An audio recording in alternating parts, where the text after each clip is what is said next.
tal? Saludos, bienvenidos a una nueva emisión de La Ventana, la sexta. Como siempre, por supuesto, Alberto Padilla y Daniel Biotto. Y Daniel, antes de dejarte hablar, estoy yo muy complacido y muy contento con la aceptación, con los buenos comentarios que La Ventana ha recibido. Sí, desde ya muchas gracias a todas las personas que nos están enviando mensajes, que les gusta el programa y que nos están siguiendo por TO2 Network y también por Economía y Finanzas.net. Así es, la gran mayoría de los comentarios hablan de que Daniel Biotto debería estar solo, que yo me debería largar de aquí, pues no se les va a cumplir. Bueno, los temas para hoy, Alberto. Se acentúa, se agudiza la recesión en España, el desempleo sigue creciendo y es desesperante la situación económica. La desaceleración económica en Estados Unidos, que es un tema que habíamos tratado, otro tema latinoamericano, un año de Ollanta Humala en el poder en Perú, lo que en un comienzo fueron las dudas de cómo sería su gobierno. Hay quienes dicen que esas dudas se han disipado, hay otros que dicen que no hay una hoja de ruta como prometió el presidente Ollanta Humala cuando ganó en la segunda vuelta. Comencemos con España. El porcentaje de desocupados ha trepado al 24,63%. Así es, y entre los jóvenes, la tasa de desempleo entre los jóvenes es del 50%. Es decir, que 5 de cada 10 jóvenes están sin trabajo. Y a propósito de ese tema, se han incorporado a la masa laboral del país unos 37.600 jóvenes desde que comenzó el año. Han llegado a una edad productiva en el país y se encuentran con un país prácticamente paralizado. Efectivamente, como tú estás acentuando, la situación en España es bastante apremiante. Se había alcanzado ya un acuerdo a nivel Unión Europeo para ayudar a España y para ayudar a su atribulado sector financiero. Las cosas empezaron a ir relativamente bien y de pronto se nos empezó a desmoronar todo otra vez, después de que en un acto de sinceridad absoluta el ministro de Guindos, el ministro de Economía de España, adelantó que España va a estar en recesión incluso durante todo el próximo año, en 2013, cuando de alguna manera se había pensado que quizá en el 2013 la situación iba a cambiar. Y obviamente entre más medidas de ajuste se toman, más se pronuncia esta recesión, pero eso es normal y eso es esperado. Efectivamente, la situación es apremiante en España y esto es importante porque España es la cuarta economía de Europa, pero todos los ojos están puestos en realidad a Grecia. Grandes bancos, el Citibank y otros más, ya han estado empezando a apostar, a decir en sus pronósticos que Grecia sale del euro. Porque Grecia no ha sido tan estricto en adoptar las medidas de reforma que le demanda o que demanda para poder salir de la situación.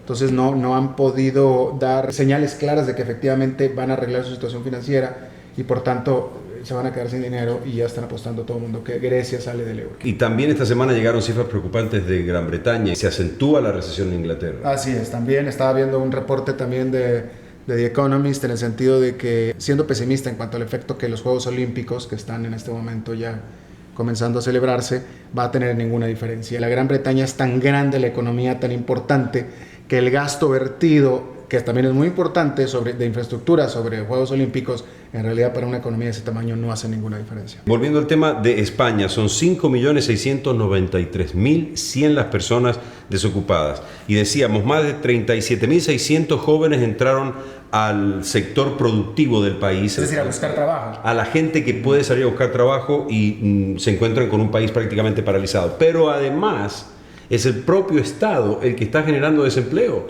porque con los ajustes que está obligado a cumplir España para poder recibir la ayuda del Banco Central Europeo, tiene que despedir gente. Y en lo que va de este trimestre ha despedido 16.000 personas el Estado español.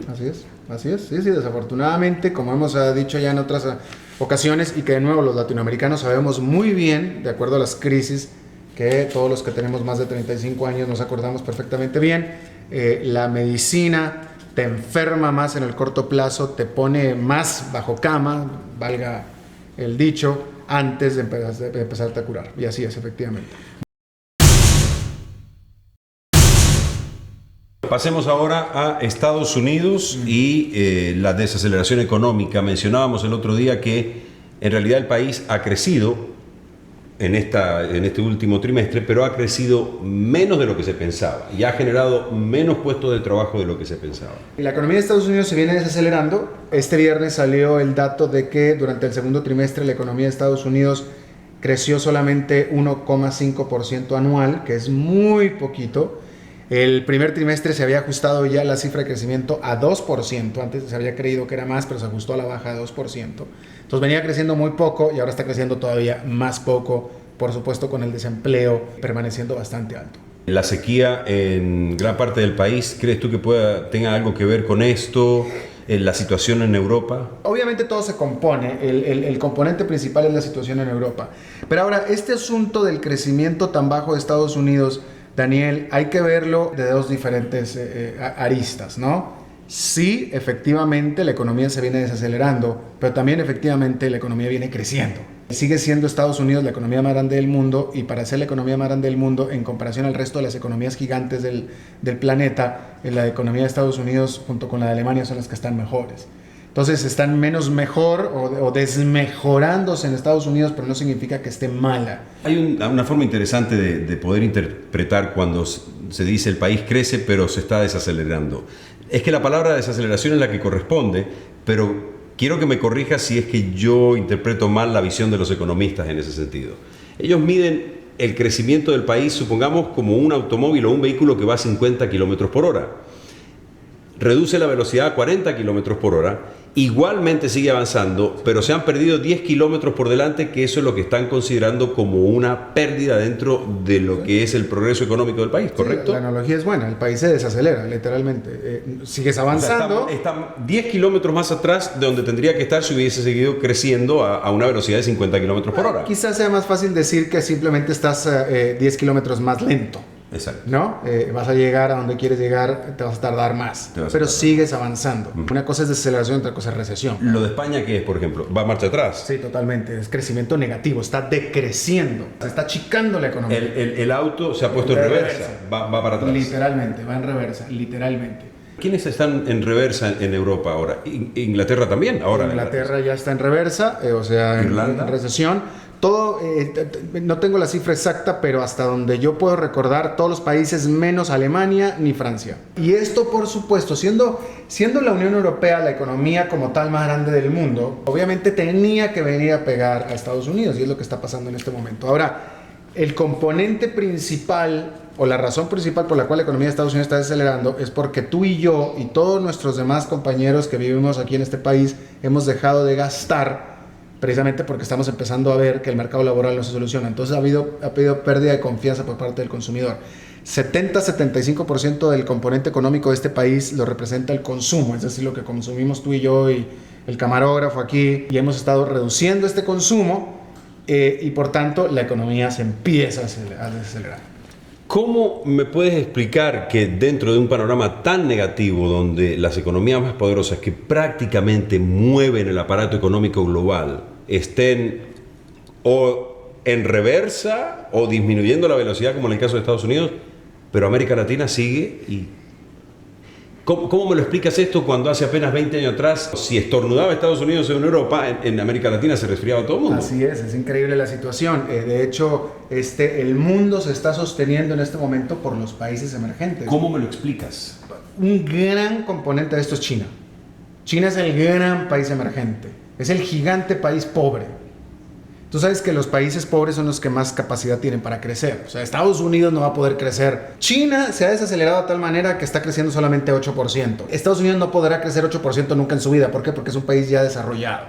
¿Sí? Ya no tiene tanta gente, tanta capacidad de sacar gente de la pobreza. Entonces no puede un país crecer así. Para Estados Unidos un crecimiento vigoroso, fuerte, explosivo es 4%, 4.5%, 4,5%. Pero entonces China, como es tan grande como economía y está creciendo de manera tan importante, 8, 9, 10, 11% hasta el año pasado, entonces es como una succionadora. Está demandando absolutamente todas las materias primas de los países latinoamericanos. Perú, un país que forma parte de la cuenca del Pacífico, donde el comercio es muy intenso y sigue aumentando año a año, y es una de las mejores economías de nuestra región en estos momentos, la economía peruana. Ha cumplido un año Ollanta Humala en el poder, y vamos a hablar un poco de las dudas que está generando su plataforma electoral y lo que ha hecho en este año. Ollanta Humala, tal y como lo hizo desde su campaña, esta segunda vez que quiso ser presidente y que lo llevó a la presidencia, fue este giro que él hizo hacia la derecha. se ha mantenido ahí. Yo creo que el gobierno de Ollanta Humala ha sido bastante moderado, bastante ortodoxo en sus políticas económicas. La inversión extranjera ha ido fluyendo de manera muy importante. El crecimiento ha continuado en Perú. Acabo de leer algún titular por ahí que hablaba de que Perú y Colombia son los dos nuevos tigres latinoamericanos. Perú está creciendo mucho más que Colombia, pero de todos modos están hablando acerca de la ejemplaridad de la macroeconomía, ¿no?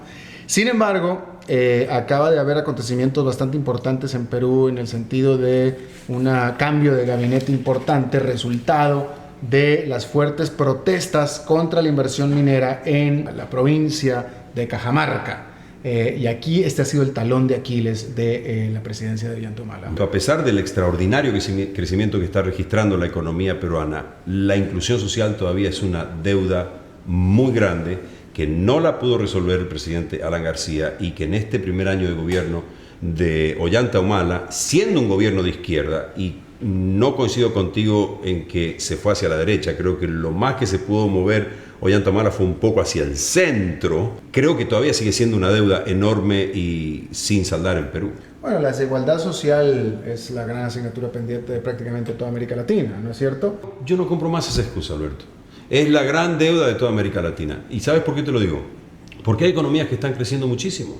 Hay economías que están generando una gran expansión, sin embargo, con la excusa de que no, esto es Latinoamérica, las economías crecen, pero los ricos son más ricos y los pobres son más pobres.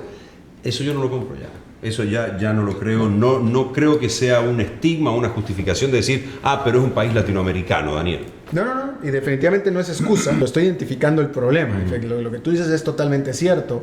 Y hemos fallado en América Latina en transmitir estos crecimientos económicos tan importantes hacia toda la población. De hecho, ese es el tema de mi próximo libro a publicar. Pero ese es otro tema. Pero lo que te quiero decir con esto es que estoy totalmente consciente de lo que tú dices, totalmente. Que lo que está pasando en este momento en Perú no se despega de lo que tú estás diciendo. El problema no es nada más de economía, Daniel, sino también de política, porque esta semana o hace unos días las continuas protestas contra las minas en Cajamarca resultaron en choques policíacos donde murieron varias personas, varios de los que estaban protestando. Y esto desató, por supuesto, una tormenta política.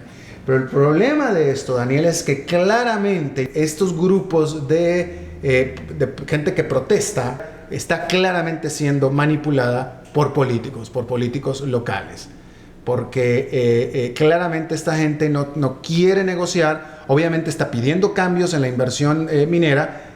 La inversión minera o el gobierno están totalmente abiertos a negociar y estas gentes están totalmente intransigentes en una inversión de varios miles de millones de dólares que es base y clave para el desarrollo de todo Perú, no nada más de esa región. Hay algunas reacciones en Twitter sobre el año de Ollanta Humala en el gobierno, a un año de la llegada de Ollanta Humala a la presidencia de Perú. ¿Cómo evalúa su gestión? Fue lo que planteamos. Francisco nos dice, pésima, no solo por los muertos, a los que tú hacías mención, sino porque hemos vuelto a los 90 con la prensa al servicio del gobierno.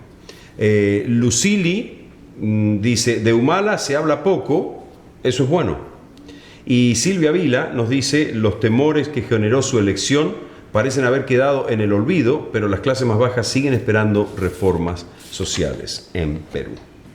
Estas inversiones tan importantes que están siendo detenidas por estas protestas son inversiones que pueden dar la vuelta o que hacen significancia para todo el país en general, no nada más para una sola región. Para terminar, Juegos Olímpicos, ¿un tema deportivo o un tema económico?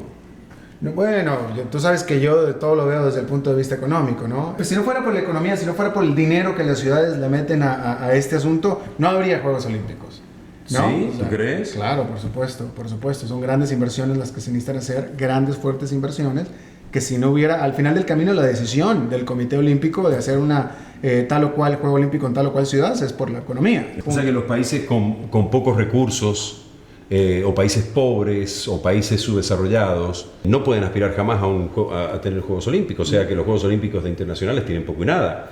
El que tiene la guita es el que puede hacer los Juegos Olímpicos. La guita siendo el dinero, la plata. Efectivamente, digo, vaya, pero es que así es, o sea... no, así no era.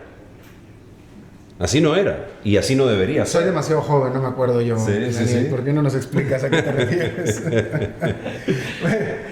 Bueno, siempre ha sido así. Es que tú tienes que, o sea, tú sabes perfectamente bien que no importa de cuándo estemos hablando, incluso cuando allá hace siglos, para poder ser anfitrión de los Juegos Olímpicos tienes que construir un tremendo estadio. Exacto. Y todo eso te cuesta mucha plata y no todas las ciudades tienen plata para ese tipo Sí, de eso sí lo entiendo. A lo que yo me pregunto es cuánto del espíritu deportivo ha quedado completamente opacada por el hecho de que si no tienes dinero para organizar unos Juegos Olímpicos, olvídate. Bueno, pero no estás en el mapa de los Juegos Olímpicos. No, bueno, pero déjame aquí te voy a dar un argumento. Cuba es un país, una potencia en los Juegos Olímpicos y nunca ha sido anfitrión de los Juegos Olímpicos. Y olvídate que lo vaya a hacer. Pues porque no tiene la plata, pero es una potencia en Juegos Olímpicos, ¿sí o no? Sí, no, por supuesto. Bueno. Por supuesto que lo es, pero digo, como anfitriones de los Juegos Olímpicos. ¿A eso Bueno, me refiero? pero porque no va a tener la plata, es decir, es que los Juegos Olímpicos no los organizas con buenos deseos, necesitas la plata. ¿No? Gracias, Alberto. Muchas gracias a ti. Nos volvemos a ver la próxima semana. No, estás de viaje. Que yo estoy la próxima semana visitando Panamá. No se va a hacer ventana. No Sin se va a Padilla hacer. no hay ventana. Sin Padilla no hay ventana. No hay ventana. Bueno. Así que hasta Es dentro que de 2 esta es la semanas. casa de entonces. Padilla, por eso no hay ventana. Hasta luego. Hasta dentro de 2 semanas. Brown sugar baby. Hey, hey, yeah, yeah, yeah, yeah, yeah. Ah, that